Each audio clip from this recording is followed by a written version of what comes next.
Hello, hello, hello, beautiful people. As you all can hear, my voice is escaping me. It has been doing this off and on ever since the Career and Care Summit. I'm going to see a specialist this week and hoping I can bring my voice back. So, because I don't want to pain you in listening to what this sounds like, I just wanted to come to you with a very, very brief live. It's April 1st at the time of this recording. And April 1st for some people might represent April Fool's Day. I think we have enough foolishness happening elsewhere in our country. So I'm going to opt out of anything April Fool's Day related. And I am going to give you what my three learnings have been for Q1. So April 1st represents the beginning of the second quarter of a typical calendar year. And I've had an amazing Q1. And as a result of that, I was thinking, what are some of the gems that I want to make sure that I share with those who are with me on LinkedIn Live and those who are streaming live on YouTube and even those who are here with listening to the replay. So shout out to anybody who's with me live. As you guys know, drop your city in the chat. I love to know who's with me, who's getting the content, and who's experiencing this with me, because it gives me a sense of where the information is going. So this is one of the lives or one of the replays that you definitely want to take the opportunity to share. We really appreciate you sharing the live. It helps us get the word out about what we're doing here, Career Gems for the Journey. It's also such a compliment to the work that we're doing that you would then, stake your reputation and share it with someone else. So this is one that I definitely think is going to be worth sharing. That's number one. Number two, we still have an amazing newsletter. Go ahead and head over to gemsforthejourney.org. On our homepage, you click on the homepage, you will be asked if you want to join our newsletter community. You absolutely want to join our newsletter community. It has gotten even better after the Career and Care Summit. If you want to take advantage of curated, thoughtful podcast recommendations, book recommendations, career advice, care advice, a really broad spectrum of very curated, thoughtful, intentionally put together information specifically for you. You want to be a member of our newsletter community. So head over to gemsforthejourney.org and go and do that now. All right, so we're going to keep it really brief. I'm going to jump right into it. Last week, we got together and I did a full recap of the Career and Care Summit. That was almost 60 minutes of live. So the volume play was last week, and this week we're going to do it for brevity. We're going to focus on what we learned in Q1 so that we can really think to strategize and how we're navigating Q2. Some of us may be navigating Q2 from a place of it's time for me to take a break. It's time for me to rest. It's time for me to downshift. And I understand that. I actually had a call with someone yesterday who was trying to figure out what is the right thing to do for them in their career and should they take a sabbatical or take a pause. So I love that all of these things are options for us. So if you're thinking about transitioning and taking a sabbatical because that's what's best for you, I love that for you. If you're thinking about strategizing for what's next because you see opportunity or you see a potential for more in your future, love that for you too, right? All of these are great options. So here are my three takeaways, my gems as I closed out Q1 and I'm beginning Q2. And these are reflections from perspective of a small business owner, also reflections of someone who spent a lot of time in corporate working on teams and navigating some of these, euphemisms or things that you may have heard, but now are able to put into practice, really to be able to apply them. So the first one here, and I'm looking at my notes because I want to make sure that I get them right. The first one is, if you're not willing, if you have an idea, a small idea, and it's something that you are toying with, if you're not willing to go all in on the idea, many will say, then no one else will go all in on the idea with you. But I wanted to change that up. I wanted to say, if you're not willing to go all in on an idea right now that you have, continue to innovate and retool and structure and adjust and correct that idea until it looks like something you're willing to go all in on. Bozoma St. John said something the other day that this idea of ideas come to you, and then if nothing happens, if you don't take action with them, they leave and go somewhere else, right? And we don't know where they end up. Sometimes we feel like they end up on somebody else's desk, and a year later, you see an idea that you had navigating into the atmosphere, into the business space, into retail or whatever it is, and you're like, dag, I had that idea. I wish I would have taken action on it. If you're not ready to take action on the idea that you have right now because you don't believe in it enough yet, then retool, go back to the drawing board, restructure it, make adjustments, innovate, make changes, get great feedback from sound advisors. The idea is you have an opportunity to do something and you have an idea, but you're not ready yet. Some of that is fear, but also some of that is take the time to do the renovation so you can improve the idea and the concept to the point where it's ready for you to go after it 100% and put your all behind it. So if you're not willing to go all in on an idea, reinvent it, renovate it, change it, modify it until it looks like something you are willing to go all in on. That's my number one gem. My number two gem as we go into quarter two is once you have confirmed someone is competent and properly resourced, get out of their way and let them do their job. And this goes across the board. This is in entrepreneurship, when you're hiring people, when you're hiring contractors, when you're getting services provided to your business, or if you work in an organization and you have to cross-functionally collaborate, or you have direct reports, you have dotted line reports, or you work upstream from someone and you need the data to be what you need it to be. Once you have confirmed someone is competent, they must be competent and properly resourced. Do what you can to make sure that they are both. Once you confirm that, get out of their way and let them do their job. End with this micromanaging, over indexing on not having enough information to let someone go and move forward. Let them take action. Let them come back knowing that there may be some mistakes, but get out of their way. Don't be in the way of someone who is competent and well-resourced because of your own fear, concerns, or insecurities.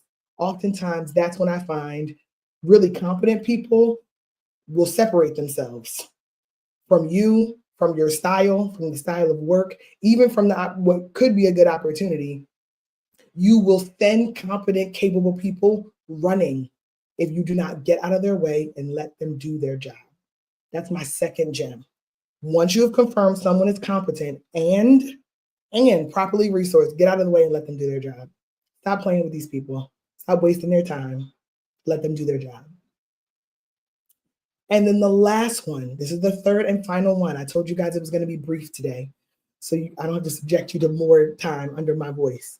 Misunderstandings are not the end of relationships unless you let them be the end of the relationship. So what does that mean? I'll say it one more time. Misunderstandings, disagreements are not the end of a relationship unless you allow them to be the end of the relationship.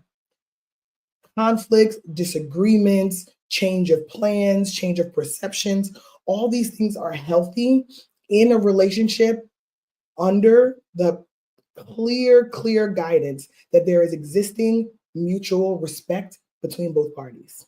When you come from a place of mutual respect that is leaning toward the place of trust, misunderstandings and disagreements are just a part of a healthy conflict and a part of dialogue that could be making your idea better, could be enhancing what you have, what you're working on.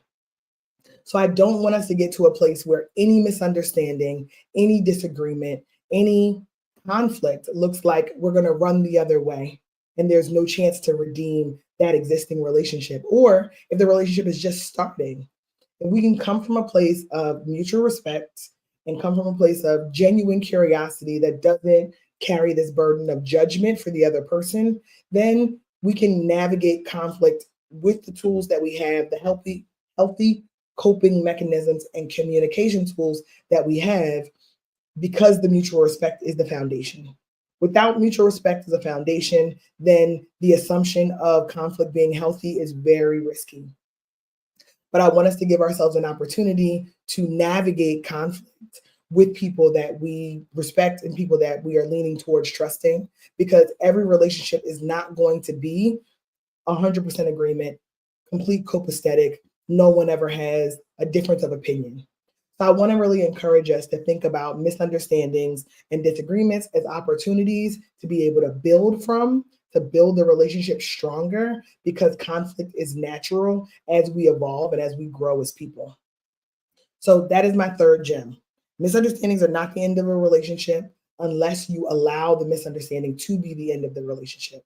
So now, as I go into Q2, I am using these three gems as reminders to navigate and to build even bigger and better for myself, for my business, and for my team. I believe that these things can apply in a workplace, in a small business, in a large corporation, in a nonprofit leadership role. It covers every sector. So if you think about these concepts and you are able to apply them in your everyday life, I would love to hear from you. I'd love to hear if this resonates with you at all. It gives me exactly what I am hoping for. And I'll give you guys a little bit of a sneak peek as I close out. I am working on a series behind the scenes that really focuses on Ask the Experts series. So it gets to be more of a question and answer experience that we get to navigate together.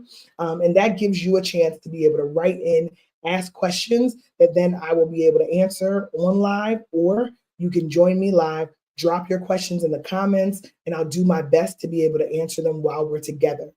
I'm just testing this out. It's a concept and an idea that I am teasing that is kind of an evolution that came out of the Career Care Summit, where people had several amazing, amazing questions that we weren't able to fully get into at the time of the summit. So I will start with myself as the executive career coach to be able to do the Ask the Expert series, and then we'll begin to invite other leaders to this platform, to in-person experiences, so that you'll have a chance to be able to ask the expert, but on a topic that is specifically motivating to you. So we're still forming the idea, but I wanted to put it in front of my LinkedIn Live and my YouTube community, as you guys have been with me for a really long time and give me amazing feedback in the DMs, and you let me know when things are green lights and you want it to move forward. So if you're interested in an Ask the Expert series, which is a short time, one expert, one topic, and we get to go deeper into that topic, and you will be willing to participate in something like that, whether it is virtual or in person, I'd love to hear from you. If it's not a fit for you and you're just saying it's not something that's important to me, great. I'd love to know that too. So as we are building out and kind of navigating this fledgling idea of Ask the Expert series, we'd love to hear from you. Let us know, one, if it's something that you're interested in, topics on career and topics on care, really following the Career and Care Summit. And this is for men and for women. So it's for anybody in our population, anyone who is willing to join us live and participate in this Ask the Expert series that we are ideating on, right? And we're building. So would love to hear from you if Ask the Expert series is something you'd be interested in, or if it's not for you. And then once I hear from folks as to whether or not they would be interested, we'll start to crowdsource for topics that you'd like to hear in the Ask the Expert series, and we'll start to search out individuals that we can bring to you to be able to answer your questions, those that you write in and those that will be able to join us live. So that's all for today. I appreciate you for riding with me up until this point. Hopefully the next time we're together, the voice will be voicing, it'll be doing what it needs to do. Until then, I appreciate you for riding with me, and make your journey work for you. On this April 1st, I am still inspired by Senator Cory Booker from New Jersey, who is setting a record for holding the floor, I think the 7th longest in the history. So I was excited by that, and I was motivated by it, and I'm thrilled to see that our elected officials are continuing to use what's in their control to be able to affect change. So that's what's motivating me today. Those are my 3 takeaways. Those are my 3 gems. And I will see you next Tuesday. And that will be our last Tuesday live for the month of April. Not our last one, but we'll be live on the 8th. And we won't be live on the 15th. I'm looking at my calendar here because I'm traveling. I'll be at the Women in Mining Conference for the week of April 14th. So we won't be live that week, but we'll be back the following Tuesday, which will be April 22nd. So we'll see you here on April 8th. We will be off on April 15th, and we'll see you live with a recap of the Women in Mining Conference on April 22nd. If you want to join us at the Women in Mining Conference, I think there's tickets that are still available. It's in San Antonio, Texas. Would love for anybody who is in San Antonio or in that area to shout out places to go in San Antonio, delicious food to enjoy. fantastic experiences to really get a sense of that city. I've never been there before. I'm really excited to join the Women in Mining Conference, where I'm going to do a panel discussion on Wednesday with some fire, really top, amazing leaders, all women in industry. And then on Friday, I am actually doing a full workshop that's focused on the trifecta for success: career, community, and care. So if you're interested in joining us, head over to the Women in Mining site and you can grab your tickets there. I'll do a full recap of that experience when we're back on April 22nd. Until then, make your journey work for you.